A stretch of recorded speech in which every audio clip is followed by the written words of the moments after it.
So hi and welcome back to this another episode with me Aashi जहां आपके सवाल और मेरे जवाब and today with all your questions we have Princy with अस।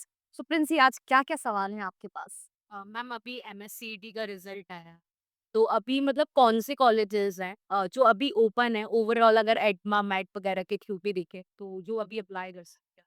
देखो, अगर मैं सबसे पहले जो तुम्हारा पहला सवाल था कि सीईटी का रिजल्ट आया, तो सीईटी के थ्रू तो मैं इन रियल अगर बात करूं, मुझे तीन चार कॉलेजेस ही सही लगते हैं, which is JB, century, PUMBA and B school chemist. उसके बाद कंसिडरेबल ऑप्शंस में एसआईएस आ जाता है, चेतना आ जाता है, एमईटी आ जाता है, बिकॉज फीस कम है, राइट। बट बाकी सारे कॉलेजेस, क्योंकि इवन एसआईएस में भी अगर तुम्हारा 50% है, तो तुम पीजीडीएम कहीं ना कहीं कर सकते हो, राइट। बट एवरेज पैकेजेस भाई 6 साढ़े 6, इससे ज्यादा का एवरेज पैकेजेस एंड कॉलेजेस का नहीं है। तो कौन कौन से कॉलेजेस ओपन है? सारे कॉलेजेस, भले तुम्हें एसआईएस चाहिए, एमईटी चाहिए, चेतना चाहिए, बालाजी चाहिए, इंदिरा चाहिए, इंडस चाहिए, लेक्सिकन चाहिए, आईएसबीएनएम चाहिए, पीआईबीएम चाहिए, रिम चाहिए, सारे कॉलेजेस ओपन है when it comes to Maharashtra, right. Second thing, अगर ये तुम बैंगलोर में देखोगे तो लाइन्स यूनिवर्सिटी, आईआईबीएस हो गया, आईएसएमई बैंगलोर हो गया, जीआईबीएस बैंगलोर हो गया, आईबीए बैंगलोर हो गया, राइट। ये सारे कॉलेजेस, क्राइस्ट यूनिवर्सिटी बैंगलोर हो गया, ये सारे colleges you can apply for. CMS Jain university हो गया, रमैया हो गया, ये सारे कॉलेजेस में अप्लाई कर सकते हो। उसी तरीके से दिल्ली में तुम देखो तो बेनेट हो गया, LPU, MAT, Sharda, to talk about कम बजट में गलगोटिया, या फिर कम बजट में एलॉयड हो गया, या फिर कम बजट में जीएनआईओटी हो गया, या फिर अगर हम बात करें तो ज्यादा बजट में भी बहुत सारे कॉलेजेस। तो ऑल इन ऑल काफी सारे कॉलेजेस ओपन है where you can apply. And you want to know more about it, तो नीचे जो नंबर है और फॉर्म है उसको फिल करके आप डिटेल्स ले सकते हैं। मैम अभी कल एक बच्चे ने क्वेश्चन पूछ कि मैम अभी मार्केट में काफी सारी स्पेशलाइजेशंस आ गई हैं, नई नई यूनिक।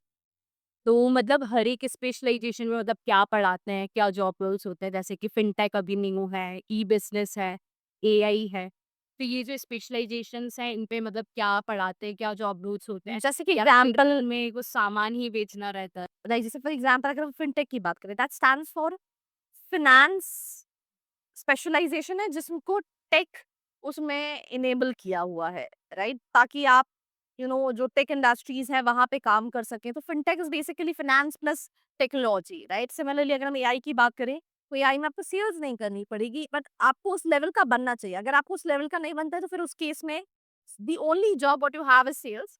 अगर आपको किसी भी स्पेशलाइजेशन में कोर नॉलेज है, इन दैट केस आप उसकी कोर फील्ड में जा सकते हैं। एग्जाम्पल के तौर पे आपने मार्केटिंग किया है, if somebody is very good in terms of digital marketing, why ample of opportunities are there when it comes to digital marketing. SEO हो गया, on page, off page, social media, YouTube, ads. Every company is running behind it to the people to do all these things. So similarly, if you talk about fintech, it's not कि वहाँ पे sales करनी, it's about finance plus technology that comes with fintech. AI again, चीजों को automate करना. अब AI is something which is required in every single specialization, whether it's marketing, whether it's finance, whether it's HR, I mean, you name it and you'll find it in everywhere. उसी तरह से एक और specialization what you have mentioned, it is e-business. So which is basically इसमें जो job placement होते हैं ई-बिजनेस में, जैसे वेलिंकर में है, तो कहीं ना कहीं नॉर्मल ही प्लेसमेंट होते हैं, बहुत ज्यादा अलग स्पेसिफिक प्लेसमेंट्स नहीं रहते हैं। But when it comes to fintech, when it comes to AI, yes, you have core opportunity. Ma'am how can I get TFW seats in MBA colleges? TFW seats आप अपने स्टेट के colleges में ही ले सकते हैं, राइट। आपका जिस state के आपका बस डोमिसाइल है, जैसे महाराष्ट्र में मैकैप काउंसलिंग में students can apply for TFW seat, 5% seats reserve होती हैं।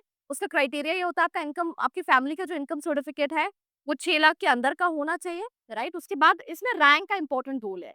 अगर कोई नॉर्मल सीट फॉर एग्जाम्पल 50,000 पे क्लोज हुई, मैं एग्जांपल दे रही हूँ, तो टीएफडब्ल्यू सीट हो सकता है 35,000 40,000 पे क्लोज होगी, मतलब कट ऑफ और कम पे आता है। एमपी में भी इवन जितने भी प्राइवेट कॉलेजेस है, भले प्रेस्टीज हो, आईपर हो, आईएमएस, इसमें भी टीएफडब्ल्यू सीट्स आप इसके लिए अप्लाई कर सकते हैं। क्राइटेरिया सिर्फ एक ही चीज है, income certificate below 6 lakh rupees. But ये सिर्फ और सिर्फ आपके जहाँ का आपके पास डोमिसाइल है, आप वहीं पे ही सिर्फ अप्लाई कर सकते हैं। मैम अभी जैसे कैप राउंड स्टार्ट होने वाले हैं, तो मतलब कैप राउंड के बाद जो डायरेक्ट कॉलेजेस मतलब एडमिशन लेते हैं, डायरेक्ट एडमिशन, तो वो कॉलेजेस ओपन रहेंगे या नहीं? कैप के बाद कौन से डायरेक्ट कॉलेजेस की? लाइक जो डायरेक्ट एडमिशंस या फिर कम परसेंटाइल पे भी एडमिशन ले ले।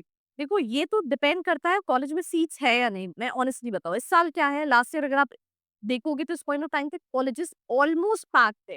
बट इस साल अभी भी एडमिशंस चल रहे हैं, बिकॉज़ सीमार्ट जल्दी हो गया तो स्टूडेंट्स का कहीं न कहीं वो पेस कई सारे अच्छे-अच्छे कॉलेजेस में भी वो एडमिशन्स तो नहीं ले रहे, मैं एग्ज़ाम्पल दे रही हूँ बिमटेक बच्चे का 140 पे वेटिंग लिस्ट क्लियर हुआ है। इसके अलावा भी दूसरे कॉलेजेस में भी मैंने देखा 150-150 200-200 बिमटेक का कट ऑफ जो है वो 75-80 मतलब मैंने जब रिव्यू के लिए बात किया था 65 पे स्टूडेंट्स का कन्वर्ट हुआ है।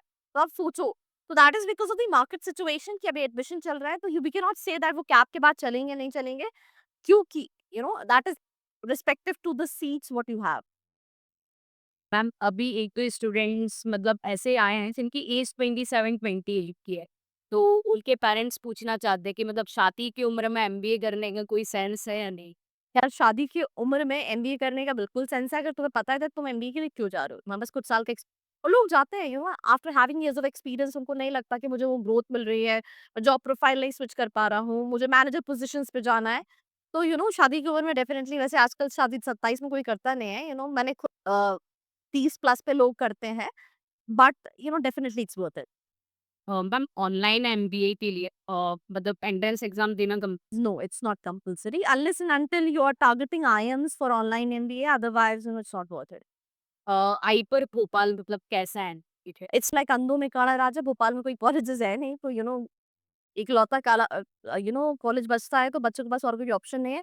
But placement wise will not find much of opportunities 1.5 lakh मतलब ये स्टूडेंट्स बताते हैं I have my HR he is also pass out from no he is pass out from different college but I had an HR she is pass out from I but she said for HR we have like zero companies coming in there's hardly any students who got placed तो placements 1.5-2 lakh का ही average package है when it comes to आई पर सो या that's about it. MBA के लिए college decide करने से पहले स्पेशलाइजेशन कैसे डिसाइड करना? यार देखो अगर आपको पता है अगर मेरा इंटरेस्ट हो मैं किस चीज़ में अच्छा हूँ तो स्पेशलाइजेशन आप पहले डिसाइड कर सकते हो अदरवाइज अब सिंपल सी चीज़ है आप जनरल एमबीए के लिए जा सकते हो 1 साल में एक्सप्लोर कर सकते हो एंड देन डिसाइड कर सकते हो। मैम जो इंटरनेशनल एमबीए है तो कौन-कौन से कॉलेजेस हैं जो प्रोवाइड कराते हैं और जो सिलेक्शन प्रोसेस है वो कैसा रहता है?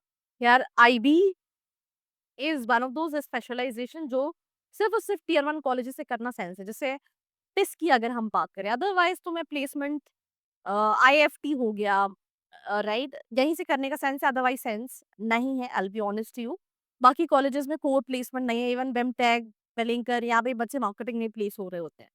मैम एमबीए के पहले अपनी प्रोफाइल अगर बिल्ड करना हो तो कैसे बिल्ड कर internships you can work with NGOs you can do certifications ये सारी चीज़ें कर सकते हो आप अपनी प्रोफाइल को एनहांस कर सकते हो you can be into clubs and committees in your colleges बहुत सारी आउटसाइड योर कॉलेज कमिटीज होती हैं जैसे मैं एग्जांपल दे रही हूँ मैं लास्ट वुमेन्स डे पे वर्डप्रेस भोपाल कम्युनिटी में गई थी उन्होंने एक इवेंट ऑर्गेनाइज किया था and trust me if I talk about WordPress community वहाँ पे जो लोग हैं जो कई सालों से हैं उनकी प्रोफाइल इतनी अच्छी हो गई कि they are able to make it to very good companies are doing work from home jobs they are exploring तो मतलब you can be a part of all these committees we have a lot of things to showcase when you will be sitting for interviews and placements as well। तो मेरे आज के reaction से वो तो clear हो गया है। बट अगर आपके मन में अभी भी कोई क्वेश्चन है एमबीए कॉलेजेस से रिलेटेड तो आप कमेंट करके पूछ सकते हैं या वीडियो के नीचे डिस्क्रिप्शन में जाकर जो लिंक है प्रोफाइल एनालिसिस पार्ट की वो आप फिल करके या फिर इस नंबर पर 9111200333 पे कॉल करके please. so that's all about this video like share and subscribe I hope you like this video. For more such videos, keep watching our channel. and do not forget to like share and subscribe।